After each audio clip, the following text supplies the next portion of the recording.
Bon dimanche, mesdames et messieurs, fidèles téléspectateurs de Canal Congo Télévision, amis des corps du changement. Nous nous retrouvons une fois de plus pour notre magazine. Et aujourd'hui, nous avons un enseignant qui est M. Emmanuel Malangou. Il est écrivain, professeur agrégé de sociologie politique.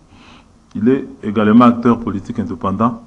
Avec lui, nous allons en tout cas revenir une fois de plus sur notre thématique de la semaine passée. Nous allons examiner la gouvernance sécuritaire en RD Congo, un pays qui aujourd'hui en tout cas tiraillé par des problèmes de sécurité à l'est du pays avec l'état de siège. Et cette insécurité vient en tout cas de se transporter à l'ouest, notamment dans l'ancienne province du Bandundu, où il y a mort et désolation en tout cas qu'on déplore de ces côtés-là. Monsieur Emmanuel Malangou, bienvenue en tout cas sur ce plateau de l'École du Changement. Bienvenue. Merci beaucoup de m'avoir invité sur votre plateau. Tout le plaisir est pour moi. Voilà, tout le plaisir aussi pour moi de me retrouver pour la première fois avec vous sur ce plateau d'École du Changement. Dans cette émission, on ne s'attaque pas aux individus, mais on s'attaque aux antivaleurs. On tord les coups aux antivaleurs qui gangrènent en tout cas notre société depuis de longues années, qui font que le Congo aujourd'hui en tout cas n'arrive pas à décoller, à émerger comme d'autres États, à cause, semble-t-il, de la mauvaise qualité de son personnel politique et aussi même de la mauvaise mentalité de ses citoyens. Emmanuel Malangou, je ne sais pas si on vous demandait comme ça de dresser un tableau sur l'état de sécurité du pays, vous direz quoi? Un tableau sombre. Un tableau sombre vu ce que nous traversons comme problème sociopolitique sécuritaire depuis que ce pays accède à l'indépendance le 30 juin 1960, notre pays n'a jamais connu la paix dans le vrai sens du terme. Le pays a traversé des moments qui ont secoué son intégrité territoriale. Le pays a traversé des chaos et des crises politiques qui ne disent pas son nom. Nous nous retrouvons aujourd'hui, 62 ans après l'indépendance. Nous constatons que les problèmes qui ont rongé ces pays depuis 1960 n'ont jamais cessé de se reproduire. Nous traversons des moments sombres de notre histoire politique du pays. Nous traversons des situations qui nous sont perpétrés à partir de l'étranger jusqu'à aujourd'hui, qui continuent à pénaliser, qui continuent à paralyser notre vie quotidienne dans la société. La société congolaise aujourd'hui mérite de vivre mieux. La société congolaise aujourd'hui mérite de se rétablir dans ses droits, mais malheureusement, ce que nous traversons comme problème nous laisse croire qu'il y a quelque chose qui se cache derrière toutes ces réalités depuis 1960 jusqu'à aujourd'hui. Il faut aujourd'hui que chaque Congolais parvienne à comprendre que le pays n'a jamais connu la paix depuis 1960 et aujourd'hui, nous nous posons des questions à pouvoir repenser l'État, à pouvoir faire en sorte que nous ayons une république fondée sur des vertus républicaines. Mais cette république aujourd'hui est loin d'être conçu comme les Congolais le souhaitent. Oui, monsieur Emmanuel Malangou, vous disiez que depuis 60, nous n'avons pratiquement pas en tout cas connu de paix réelle, mais on se rappelle quand même que sous le régime Mobutu à une certaine époque, hormis par exemple le guerre du Chaba, Moba, mais il y a quand même eu une certaine paix dans ces pays et que c'est depuis pratiquement l'arrivée de l'AFDEL qu'on a vu ressurgir en tout cas tous les démons qui étaient pratiquement conjurés après l'accession de notre pays à l'indépendance. Merci. Je vous rappelle que lorsque Mobutu prend le pouvoir en 1965, le pays a traversé un moment difficile également. Vous vous rappelez de la guerre de Moulélé, vous vous rappelez la guerre de Chaba, et tous ces événements montrent bel et bien que le pays n'a jamais traversé un moment de paix. Alors, ceci implique que quand Mobutu renverse Kasavubu en 1965, nous avons traversé un moment, parce que Mobutu voulait bien l'unité nationale. Il ne faut pas confondre l'unité nationale avec la paix. Il y avait bien l'unité nationale, mais les pays n'étaient pas en paix. Parce que tout le temps, il y avait des problèmes qui faisaient que les régimes de Mobutu, qui avaient bien commencé à la prise du pouvoir, mais à un moment donné, Mobutu s'était écarté de certains principes de la démocratie, ce qui a fait que lorsque nous sommes arrivés en 1982, nous avons eu la naissance de 13 parlementaires, ce qui a abouti à la création de l'IDPS. Cela démontre bel et bien que certains principes de la démocratie ont été verrouillés, ont été à un moment donné mis de côté, et ça crée une frustration, une fois de plus, dans la société, et le régime a commencé à s'écarter de tous ces principes, de toutes ces vertus républicaine. Ce qui fait que les pays, depuis 70 ans de notre indépendance, a toujours des sérieux problèmes liés à la vie sociopolitique de notre pays. Ceci démontre bel et bien que nous avons aujourd'hui à pouvoir repenser cet État. Nous avons aujourd'hui à pouvoir fonder cette République sur certaines vertus qui vont faire en sorte que les années qui viennent, que les pays retrouvent son état des droits dans le vrai sens du terme. Oui, le refonder l'État congolais, je crois que nous allons l'aborder un peu plus tard au cours de cette émission, M. Emmanuel Malangou. On en est encore en train de faire pratiquement l'état des lieux. Et comment vous expliquez que nous puissions, comme ça, nous retrouver avec pratiquement la même situation qu'au lendemain de l'indépendance? Vous savez, quelques jours seulement après l'indépendance, il y a une guerre civile qui a pratiquement paralysé tout le pays, qui a touché tous les pays. Et les troupes onusiennes étaient à l'époque venues au Congo. Et quelques années après, donc après la chute du maréchal Mobutu, avec l'arrivée de l'AFDL, nous nous retrouvons aussi avec les troupes de l'ONU qui sont sur place, qu'on accuse en tout cas de n'avoir pas correctement fait leur travail, et on demande leur départ. Il y a même des manifestations contre la MONUSCO. Est-ce que, qui est à blâmer, M. Emmanuel Malangou, dans notre incapacité à ne pas assurer la sécurité dans notre pays, à pouvoir sécuriser notre territoire? Est-ce que c'est la MONUSCO ou nous-mêmes, les Congolais, qui n'arrivons pas en tout cas à remplir notre obligation de défendre notre patrie? La MONUSCO, qui est une mission pour la stabilité et la paix dans notre pays, la MONUSCO, je vais vous dire que depuis son arrivée dans ces pays, la MONUSCO n'a jamais travaillé au remplacement des intérêts, ou soit pour l'intérêt du peuple congolais.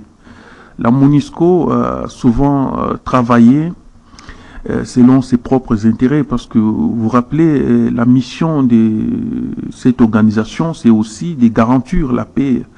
Mais je vais vous assurer que cette MONUSCO ne travaille pas pour les bien-être de ces pays, ne travaille pas pour les bien-être du peuple congolais. Comment ça? Alors, ceci étant, je vais vous dire que moi-même, j'ai vécu à l'est du Congo. Je connais la situation qui prévaut à l'est du Congo, la situation des guerres. Et je vais vous dire que j'ai quand même certaines vérités détenant de la MONUSCO, que je me rappelle en 2013, lorsque j'ai tenté de dévaler certaines choses que j'ai vécues moi-même à l'est du Congo. Cela a fait de moi un prisonnier politique. J'ai été arrêté, j'étais dans les cachots de l'ANER où j'ai passé une année pour avoir dit rien que la vérité. Je vais vous dire que ici, le plus grand problème qu'il faut résoudre, c'est demander à ce que notre État puisse se remettre le plus vite possible dans son rôle. L'État doit pleinement jouer son rôle. Je ne vais pas dire que nous sommes dans un non-État, non, mais je vais dire que l'État doit normalement et jouer pleinement son rôle pour défendre l'intégrité du territoire national. L'État doit normalement s'impliquer dans la situation sécuritaire, parce que ici, nous avons comme impression que nous avons un État absent. Nous avons un État, en quelque sorte, démissionnaire de sa responsabilité ou de son rôle.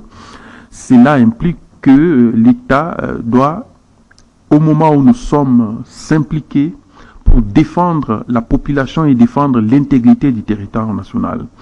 Mais avec les résultats que nous avons sur le terrain, nous avons un État qui semble démissionnaire de ses responsabilités, et parce que à un moment donné, malgré la présence de la mission onusienne au Congo, mais les gouvernements congolais devaient s'assumer d'une manière ou d'une autre pour défendre cette république, pour défendre l'intérêt de la population collective.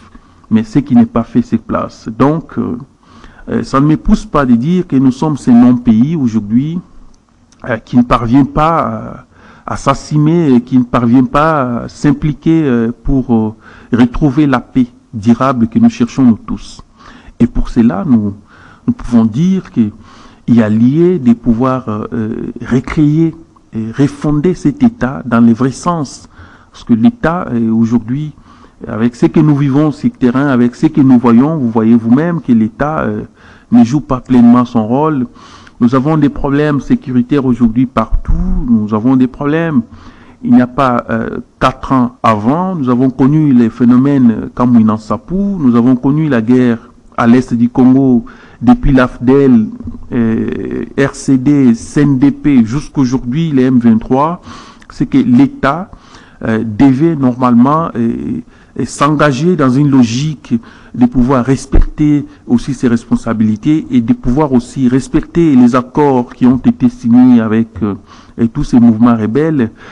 Je me suis souvent posé des questions de savoir, et c'est une question qui doit être posée à tout Congolais aujourd'hui, conscient de ce qui se passe à l'est du Congo, parce que les M23, non seulement que c'est un mouvement qui est soutenu par les Rwandais, mais nous nous posons des questions qu'au sein du M23, nous avons des citoyens congolais. Nous nous posons des questions que le M23 a été dans la table de négociation avec les gouvernements congolais. Il y a certains accords qui ont été signés avec les mouvements politico-militaires du M23, mais preuve que ces accords n'ont jamais été respectés. Oui, bon, depuis Kabila. Et aujourd'hui, nous avons un problème qui nous dérange chez nous, c'est que nous avons ce sérieux problème de la continuité de l'État. Oui, bien que Kabila est parti, mais il y avait les accords qui ont été signés entre les M23 et les gouvernements. Et au sein du M23, il y a des citoyens congolais. C'est qu'il y a à se poser des questions là-dedans. Est-ce que, bien que les mouvements aient soutenu par les Rwandais, nous n'en disconvenons pas, ce sont nos citoyens qui sont manipulés par ces forces étrangères, mais également, il y a à se poser des questions. N'y a-t-il pas lieu de pouvoir organiser un dialogue, organiser une table ronde pour mettre tout le monde autour de la table et discuter comment recréer, comment refonder cet État? Est-ce que, M. Manuel, vous n'avez pas l'impression que ce schéma-là, en tout cas, c'est comme un disque rayé? Parce que on prend les armes, on négocie avec vous, et après, il y en a d'autres qui font la même chose. Et tout le temps, l'État doit faire quoi? Il faut... parce que si aujourd'hui on recense par exemple une centaine de groupes armés à l'est du pays, doit-on négocier avec tous ces groupes armés? Vous ne voyez pas que c'est aussi une façon en tout cas d'affaiblir l'État? Et aussi une autre préoccupation. Mais un citoyen congolais digne de ce nom qui aime son pays, comment il peut aujourd'hui, en 2022, s'associer à des forces étrangères qui sont à la base de nos malheurs, avec tout ce que nous avons comme conséquence? Comment est-ce qu'on peut encore aujourd'hui, en tant que Congolais, s'associer à des forces étrangères pour causer du tort à son propre pays? Vous ne trouvez pas que c'est ça aussi le problème qui se pose au Congo? Écoute, mon cher ami, l'AFDEL a eu le pouvoir avec l'aide du Rwanda, l'RCD également avec les Rwandais, les MLC avec les Ougandais. Donc ici, je vais vous dire que on ne peut pas définitivement mettre fin à ce genre de... Il n'y a que les seuls mouvements politico-militaires ou les seuls mouvements rebelles dans ce pays qui a tenté d'œuvrer avec seuls les Congolais. C'est le mouvement des Moulélé dans les Bandundu. À part la rébellion Simba Moulélé, il n'y a pas eu d'autres mouvements qui n'ont pas associé les forces étrangères. Alors ici, je vais vous dire que depuis 1960, nous avons eu la table ronde à Bruxelles, mais ici, malgré que nous avons quitté la table ronde, il n'y a jamais eu la paix. Les Congolais se sont toujours tiraillés.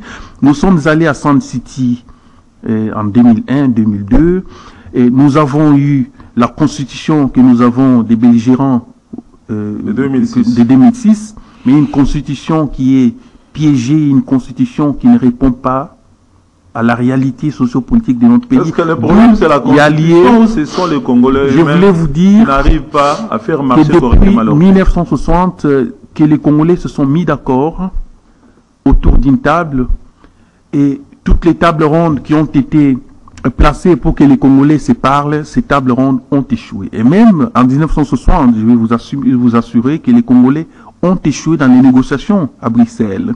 Ça n'a pas marché. D'où il y a nécessité aujourd'hui de pouvoir refaire cette table ronde, remettre tous les Congolais sur la table, autour d'une table, et puis de pouvoir discuter les sérieux problèmes qui divisent notre pays. Parce que vous parlez des Congolais qui sont au sein du M23, il n'y a pas que les M23. Parce que le M23 semble être un mouvement qui est bien équipé, mais au-delà du M23, nous avons beaucoup d'autres mouvements politiques, même des mouvements étrangers aussi, évidemment, qui sont de l'autre côté. Et vous avez suivi tout récemment, on parle des Kwamut. Il y a eu des mouvements, il y a eu des bruits de bottes de l'autre côté. Donc ça montre que le pays ne va pas bien. Cela démontre que l'État doit s'assumer. Cela démontre que nous devons le plus vite possible recourir au dialogue. Nous devons le plus vite possible recourir à une table ronde qui va réunir tous les Congolais. Pas une table ronde qui va aboutir au partage du pouvoir, au partage des responsabilités politiques pour que certains se sentent lésés et qui se retrouvent une fois de plus dans ces mouvements rebelles. Alors, cela démontre que même en 2000, pendant la table ronde, il y a eu certaines personnes qui n'ont pas été satisfaites. Vous vous rappelez de Konakat avec Moïse Tchombe, vous vous rappelez en 2002-2003 avec le Sand City, il y a eu certaines personnes qui ont été insatisfaites et ça créait toujours des problèmes. Alors nous souhaitons que l'État s'implique, nous souhaitons que l'État joue pleinement son rôle. Ça ne sert à rien de pouvoir s'engager dans une guerre parce que nous savons, l'M23 a été chassé. L'M23 a été chassé en 2013. Donc, je vais vous redonner la parole. Merci. Donc vous êtes en tout cas, vous êtes d'accord avec le gouvernement qui estime qu'il faut plutôt en tout cas chercher la paix autour d'une table plutôt que de continuer encore à occasionner la mort des multiples Congolais pour faire la guerre contre ceux qui attaquent le pays. Évidemment, nous avons gagné la guerre du M23 en 2013. Le M23 a été chassé de Kiwanja, Rutshuru, Bunagana. Ils se sont enfuis dans des collines en Ouganda et certains sont allés au Rwanda. Mais est-ce que ça a résolu les problèmes? La réponse est non.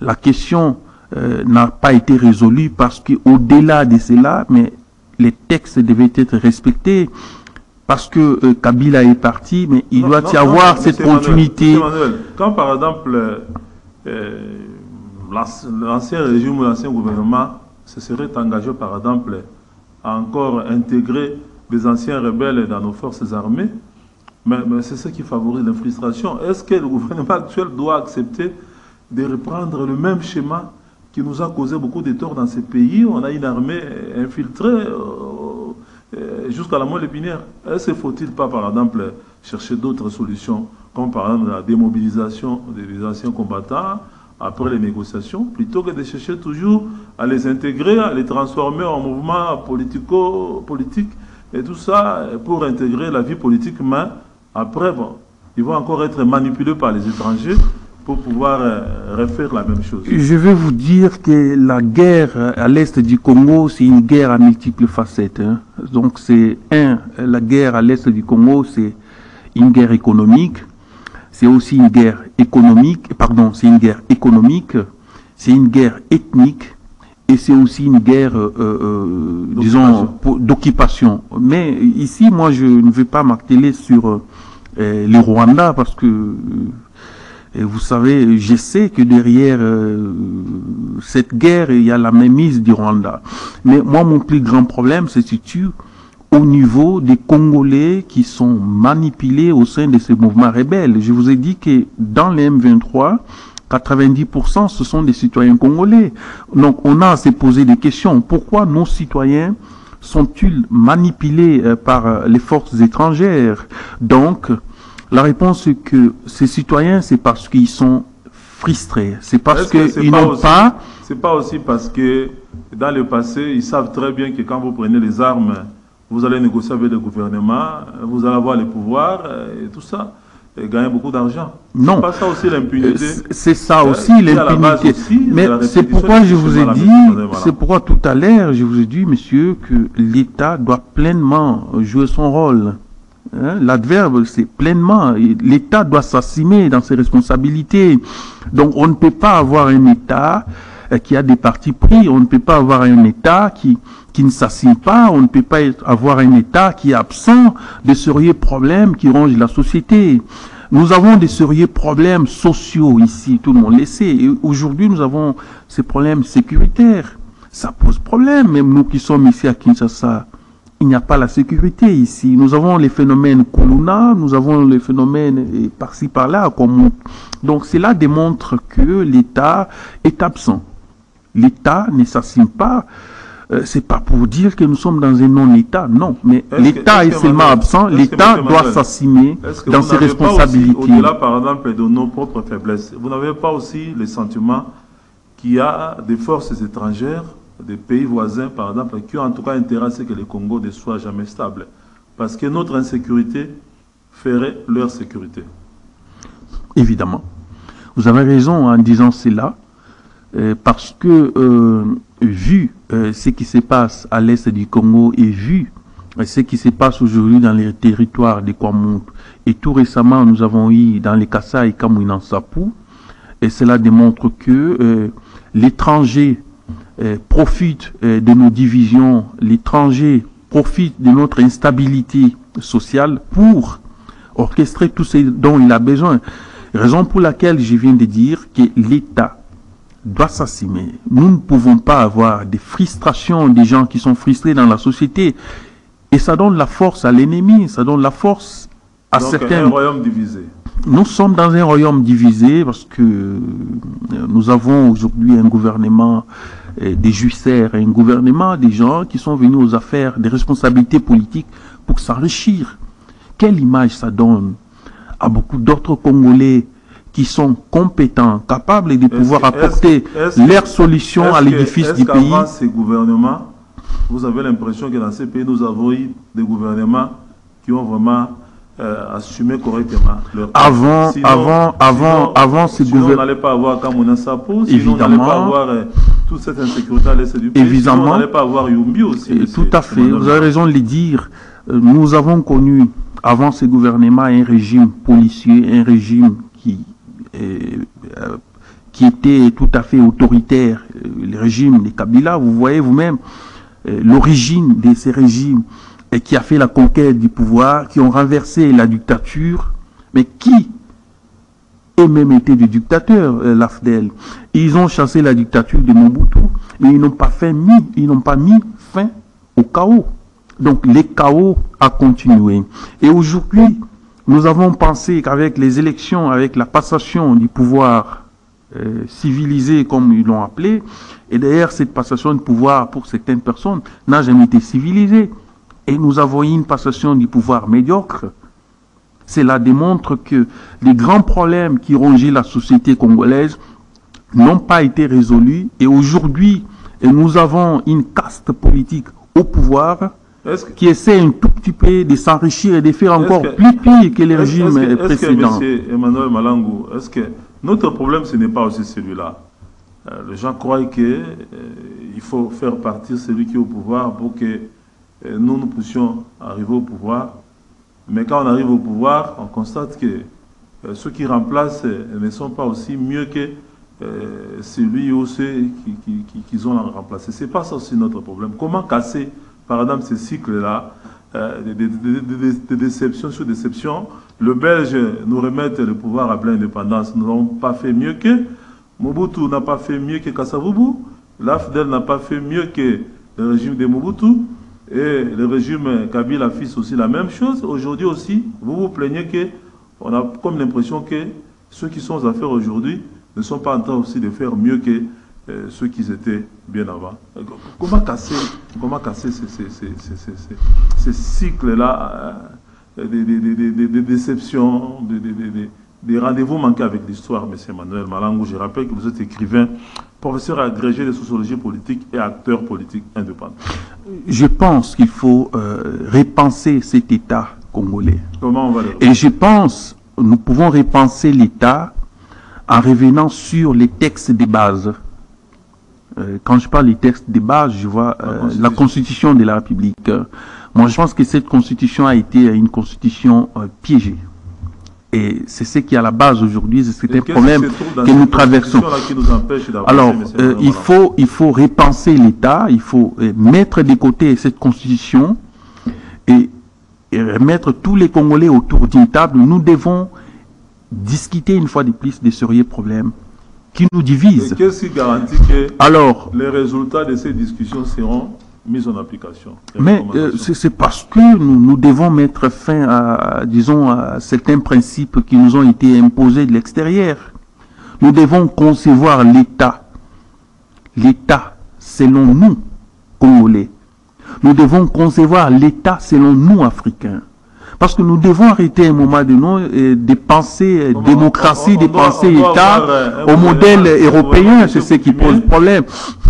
Vous voyez, donc, les chefs coutumiers, il ne faut pas négliger, ils jouent un rôle important dans la société. Hein, donc ici, je pense que le système qui nous a été importé de démocratie, ça pose problème partout en Afrique. Ça pose problème, et raison pour laquelle nous avons des coups d'État par-ci, par-là, aujourd'hui en Afrique, parce que nous avons opté pour des systèmes qui ne correspondent pas avec nos réalités. Et quel est ce système-là qui correspond à nos réalités? Alors, moi, je pense que c'est le dialogue qu'il faut privilégier, une fois de plus.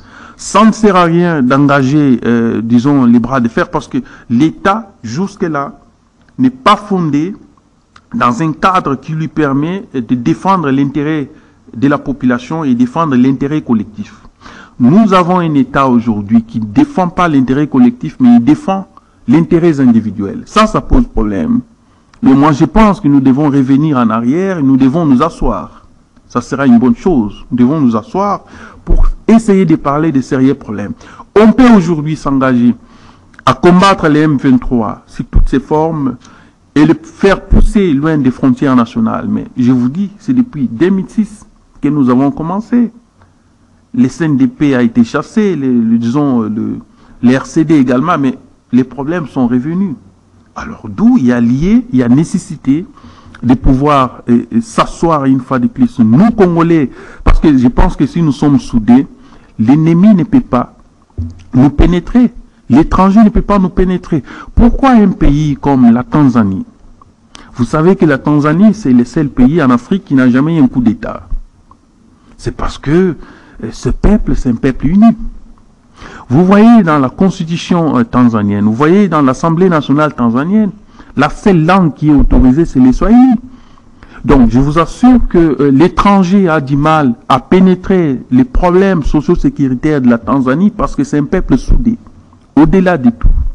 Donc, ici, nous avons un sérieux problème de la nation qui fait que dans la nation où nous sommes, il y a certains peuples qui sont frustrés, il y a certaines personnes qui ne sont pas d'accord avec ce qui se passe dans la République, d'où nous avons toutes ces frustrations. Mais il est important de pouvoir refaire l'État de la manière dont nous souhaitons, nous tous, nous peuples congolais, de telle sorte que nous ayons la paix. Les problèmes de Kwamouth, parce que nous en avons parlé, à Kwamouth, moi je pense que c'est l'abandon de l'État. L'État a abandonné les territoires, l'État a abandonné ses responsabilités, ses rôles à jouer.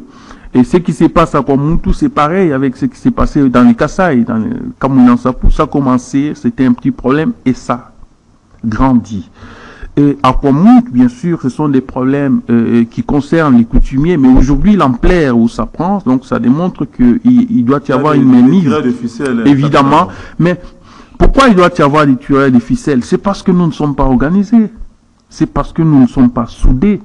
Si nous étions une nation soudée, je pense qu'il était difficile pour l'ennemi de pouvoir nous pénétrer. Parce que vous voyez les Américains, ils sont soudés, malgré ce qu'ils visent, les républicains et les démocrates, mais ils sont soudés. Mais est-ce que nous sommes capables... Nous ne sommes pas toujours arrivés à fonder une nation. Je vous assure, j'insiste et j'assume que 70 ans après, nous ne sommes pas parvenus à fonder l'État.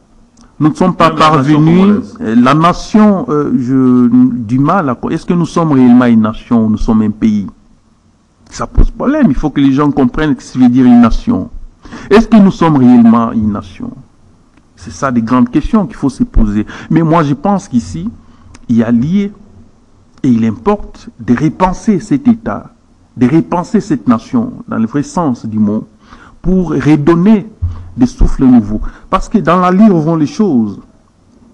Même si un jour nous ne serons pas là, mais je vous dis que ces pays risquent de s'exploser parce que nous ne parvenons pas à garantir les générations futures impédirables. Bon, je vais vous proposer une citation d'un Congolais qui disait il y a quelques années que le peuple, les Congolais ne méritent pas ce pays et que le Congo serait mal habité. C'est vous partager ce point de vue. Bon, je ne sais pas d'où il tire cette citation, mais je pense que ce pays, c'est un pays béni de Dieu, oui. Un pays potentiellement riche, mais mal aimé par les gens qui les gouvernent. Qui l'habitent aussi. Oui, les gens qui l'habitent, comme vous dites, ce pays est mal aimé par nous-mêmes, Congolais. Donc nous ne parvenons pas à aimer notre pays comme il se doit, à les défendre comme il se doit. Donc, nous vivons nous-mêmes sur place. Nous sentons que, avec toutes ces frustrations, il y a des trahisons qui se font à l'intérieur même de notre pays par nos propres frères et sœurs qui connaissent la situation et qui sont utilisés par, disons, des forces étrangères pour paralyser une fois de plus ces pays. Donc, j'ai dit, ces pays bénis de Dieu, mais mal aimés par les gens qui les gouvernent. D'où, disons, les gens qui les gouvernent, nous devons transcender cette gouvernail et faire en sorte que l'État puisse être gouverné comme il se doit. Parce que, avec ce que nous vivons sur place, ça donne l'impression que l'État semble être absent. L'État semble être, disons, à l'abandon. Hein, vous voyez. La dernière question, en tout cas, pour que nous puissions boucler cet entretien, M. Emmanuel Malango, écrivain, professeur agrégé de sociologie politique, acteur politique indépendant, c'est le phénomène Kuluna. Est-ce que vous avez une petite idée sur comment on peut, en tout cas, nous pouvons nous attaquer à ces phénomènes et faire en sorte que nos cités, en tout cas, redeviennent calmes, comme c'était auparavant, où on n'avait pas des gens qui poser des embuscades à d'autres citoyens pour les couper avec les machettes, les agresser, tout ça. Vous voyez, sous Kabila, ils ont opté un système de pouvoir arrêter les Kuluna, les envoyer à Angenga, par-ci, par-là. Et à un moment donné, nous avons vécu un phénomène qui était contraire aux droits de l'homme. Oui, alors on arrête et puis on tire à bout portant. Donc c'était disons incompatible avec la démocratie. Donc aujourd'hui il y a un système qui est mis en place de les prendre et puis l'envoyer à Kanyamaka CC dans les services nationaux. Mais ça n'a pas toujours résolu les problèmes.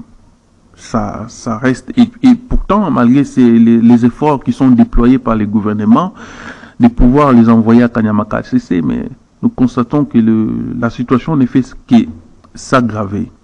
Et tout récemment, j'ai appris à travers les réseaux sociaux qu'il y a eu un couvre-feu qui a été instauré dans la commune de Lingouala. La ces question équipes, qu'il faut se poser alors, est-ce que ça a été nécessaire de pouvoir instaurer ces couvre-feux? Non. Et pardon, ces bouclages. Mais non. Pourquoi? Parce que l'État,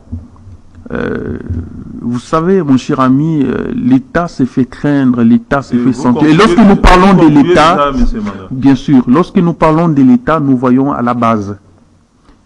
Qui sont ces gens que nous appelons les chefs d'avenir, les chefs du quartier, jusqu'à arriver au bourgmestre et jusqu'au sommet? Donc chez nous, vous voyez, l'État à la base ne se fait pas sentir. Alors si l'État était organisé à la base, je pense que ça devait être nécessaire de pouvoir prendre les services de renseignement, les services de sécurité, la police et l'ANER, les mettre à la disposition de l'État au niveau de la base, c'est-à-dire les chefs d'avenir, les chefs du quartier, coopérer avec ces gens et pouvoir décanter la situation, connaître qui est Koulouna et qui n'est pas, que de mettre la main sur des paisibles citoyens et des innocents inutiles, soit disant qu'il faut un couvre-feu. Ça ne se fait plus. Au XXIe siècle où nous sommes, je pense que c'est là où il faut normalement interpeller l'État dans son rôle. Vous concluez, M. Manol, on est déjà arrivé à la fin. Je suis en train de conclure en disant que l'État doit s'assumer. L'État doit jouer pleinement son rôle en tant que l'État. Les souhaits de tout Congolais, c'est de voir un jour ces pays aboutir à un État républicain, à un État démocratique, un État de droit comme les autres le disent. Mais ce que nous constatons sur le terrain, c'est un constat désolant. Donc, raison pour laquelle nous interpellons les uns et les autres qui sont à la commande, qui sont aux fonctions de responsabilité de l'État, de pouvoir s'assumer et de pouvoir jouer pleinement les rôles en tant qu'élite dirigeante. Parce que ici, l'élite dirigeante ne joue pas pleinement son rôle. Il y a des gens qui sont venus aux affaires de l'État pour s'enrichir. Certains sont venus pour les gains personnels, oubliant l'intérêt collectif. Et pourtant, ce que nous devons nous tous poursuivre, c'est l'intérêt collectif. Nos valeurs doivent être fondées sur la République. Et nous devons défendre cette République malgré tout ce qui nous divise. Mais l'État, dans son rôle également, il doit s'assumer pour défendre. Personne ne peut être au-dessus de la loi. Ceux qui ne parviennent pas à faire le travail qu'ils sont assimés, c'est que toutes ces personnes doivent être sanctionnées de telle sorte que ceux qui viendront après parviennent quand même à faire la mission qui les sont confiées. Mais vu la situation que nous avons sur place, ça laisse croire que l'État, malgré tous ses efforts, il a essayé un tout petit peu d'échouer. C'est un échec. Merci beaucoup, M. Emmanuel Malangou, écrivain, professeur agrégé de sociologie politique, acteur politique indépendant. Merci d'être passé sur ce plateau de l'École du Changement. C'est moi qui vous remercie. C'est moi qui vous remercie pour votre invitation et ça ne sera pas la dernière fois. Chaque fois que vous aurez besoin de moi, je n'hésiterai pas d'intervenir dans votre émission. Ok, merci l'équipe technique. Merci à tous ceux qui nous ont suivis et rendez-vous est pris prochainement. Et merci en tout cas de rester fidèles au programme de votre chaîne Canal Congo Télévision. Bye.